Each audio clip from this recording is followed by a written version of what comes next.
Hi friends, welcome to KalasFoodie. இன்னைக்கு நம்ம KalasFoodieல என்ன பார்க்க போறோம்னா செட்டிநாடு ஸ்பெஷல் கார குழி பணியாரம். அதை எப்படி செய்யலாம்னு பார்க்கலாம் வாங்க. அதுக்கு ஃபர்ஸ்ட் மாவை ஊற வச்சு அரைச்சிக்கணும். ஒரு கிளாஸ் இட்லி அரிசி, ஒரு கிளாஸ் பச்சரிசி, மாவு பச்சரிசி, புழுங்கல் பச்சரிசி எது வேணால் எடுத்துக்கலாம். நம்ம இதில் பாதி உருட்டு உளுந்தம் பருப்பு, எந்த டம்ளரில் அளக்குறீங்களோ இல்லை கப்பு எதில் அளக்குறீங்களோ அதில் ஹாஃப், இந்த கிளாஸில் பாதி உளுந்தம் பருப்பு, ஒரு டீஸ்பூன் வெந்தயம். இதை நல்லா 2-3 தடவை வாஷ் பண்ணி ஊற வச்சுப்போம்.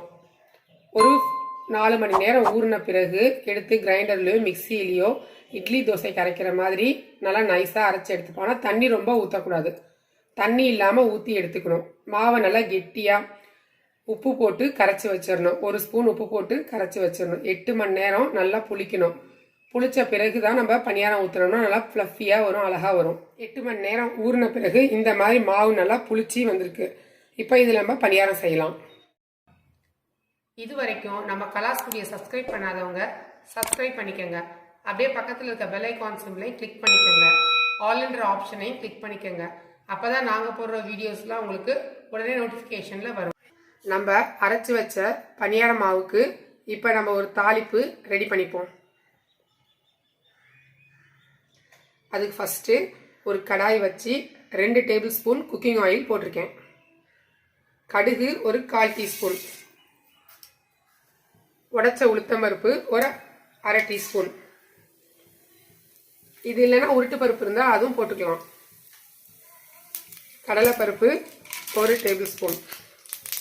இது கொஞ்சம் கிரன்ச்சியாக இருக்குது, இன்னும் கொஞ்சம் போட்டுக்கலாம். இந்த மாதிரி ஆயிலில் நல்லா பொரிஞ்சோனி ஒரு காஞ்ச மிளகாய் இப்படி கிள்ளி போட்டுப்போம். ஒரு பச்சை மிளகாய் இந்த மாதிரி நறுக்கி போட்டுக்கலாம். இது காரம் தேவைப்படுற மாதிரி.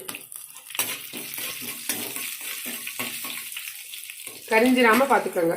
இப்போ இந்த கட் பண்ண ஆனியன் எல்லாம் நைஸாக கட் பண்ணியிருக்கேன், அதை இதில் போட்டுப்போம்.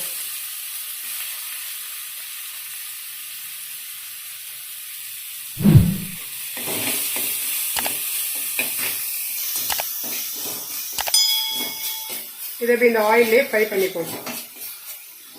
நம்ம மாவுலேயே உப்பு போட்டிருக்கோம். இப்போ இந்த ஆனியனுக்கு மட்டும் கொஞ்சோண்டு சால்ட் போட்டுப்போம்.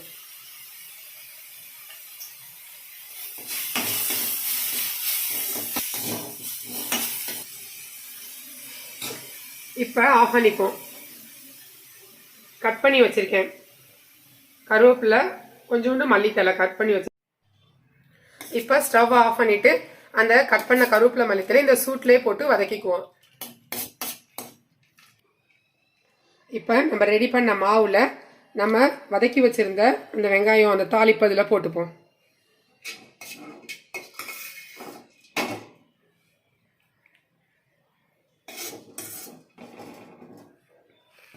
இதை நல்லா மிக்ஸ் பண்ணிப்போம்.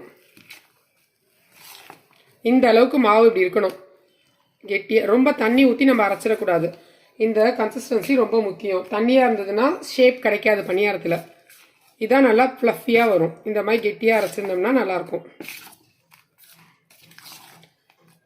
இது எல்லா செட்டிநாடு ஃபங்க்ஷன்லையும் இது அவசியம். இந்த குழிப்பணியாரம் ரொம்ப ஃபேமஸ். இதை ட்ரை பண்ணி பாருங்கள் இதே அளவுகளோட. இப்போ நம்ம பணியாரக்கல் போட்டுருவோம். இப்போ நம்ம ஸ்பெஷல் குழி பணியாரத்துக்கு ஒரு சூப்பர் சட்னி ரெடி பண்ணிப்போம். இதுக்கு திருவுண தேங்காய் ஃபுல்லாக ஒயிட்டாக இருக்கணும். அந்த பேக் சைடு இருக்கும்ல பிளாக், அது இல்லாமல் எடுத்துக்கணும். இந்த மாதிரி ஒயிட்டாக இருந்துச்சுன்னா சட்னி நல்லா ஒயிட்டாக இருக்கும். அதுக்காக தான் இது 1/2 மூடி தேங்காய் எடுத்திருக்கேன். ஒரு சின்ன நார்மலான சைஸில் உள்ள தேங்காயில் 1/2 மூடி எடுத்திருக்கேன். அதுக்கு முந்திரி பருப்பு இவ்வளோ எடுத்துக்கணும். ஒரு 10-12, 3 பச்சை மிளகாய், இஞ்சி இவ்வளோ எடுத்துருக்கேன். 1 ஸ்பூன் உப்பு. இதை போட்டு நம்ம கெட்டியாக அரைச்சி எடுத்துகிட்டு வரேன். தேங்காய் முந்திரி பருப்பு சட்னி ரெடி ஆயிடுச்சு. எவ்வளோ ஒயிட்டாக இருக்குது பார்த்தீங்களா? அதுக்காக தான் தேங்காயில் பேக் சைடு இருக்க அந்த பிளாக் இல்லாமல் போட்டுக்கணும், அந்த ப்ரௌன் கலர் இல்லாமல் போட்டுக்கணும். இந்த அளவுக்கு ஒயிட்டாக கிடைக்கும். குழிப்பணியார சட்டி சூடாயிடுச்சு. அதில் எல்லாத்துலேயும் கொஞ்சம் 1/4 டீஸ்பூன் ஆயில் போட்டிருக்கேன். இப்போ நம்ம குழிப்பணியாரத்தை ஊற்றிப்போம்.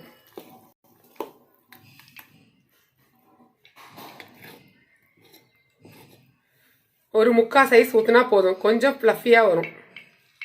வலிய ஊற்ற வேண்டாம்.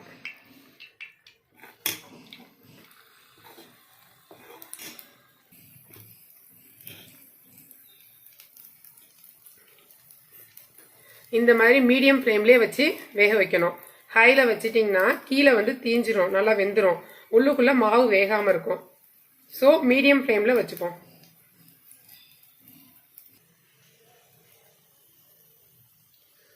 எவ்வளோ அழகாக புஷ்ஷுன்னு வந்துருச்சு பார்த்தீங்களா?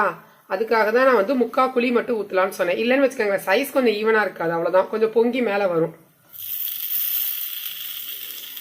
இப்போ வெந்திருக்கு, திருப்பி போட்டுக்குவோம். மேலே கொஞ்சம் வேகாமல் இருக்க இந்த மாதிரியே நம்ம திருப்பி போட்டுக்கணும். ஃபுல்லாக வேகிற வரைக்கும் வெயிட் பண்ணக்கூடாது. இந்த மாதிரி நல்லா கோல்டன் ப்ரௌன் ஆகட்டும்.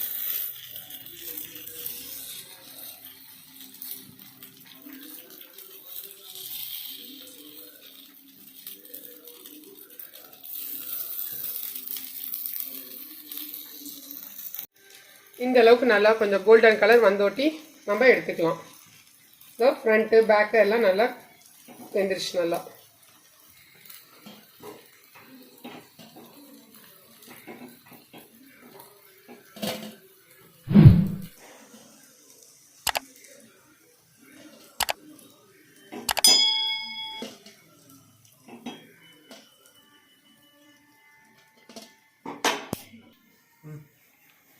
இன்னொரு பேட்ச் ஊற்றிப்போம்.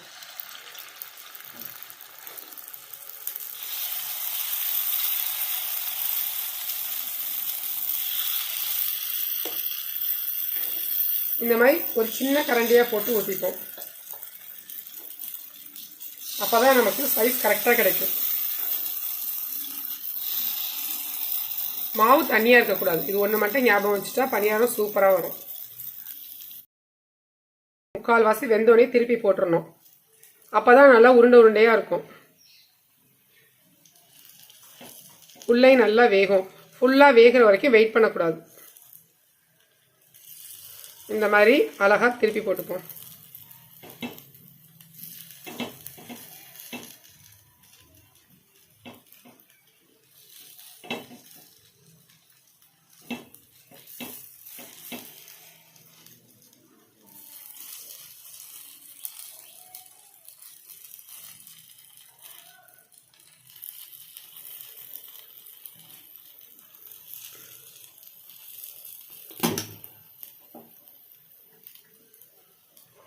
செட்டிநாடு ஸ்பெஷல் கார குழி பணியாரம் வித் முந்திரி தேங்காய் சட்னி ரெடி. இது மாதிரி ஒரு சின்ன தாளிப்பு கொடுத்துப்போம் சட்னிக்கு. தேவையில்லைன்னா விட்டுக்கலாம். இதே அளவுகளோட செய்து பாருங்கள். எப்படி இருந்ததுன்னு எங்களுக்கு கமெண்ட் பாக்ஸில் சொல்லுங்கள். எங்கள் வீடியோ பிடிச்சிருந்தா லைக் பண்ணுங்கள், ஷேர் பண்ணுங்கள், கமெண்ட் பண்ணுங்கள், சப்ஸ்கிரைப் பண்ண மறந்துடாதீங்க. தேங்க்யூ.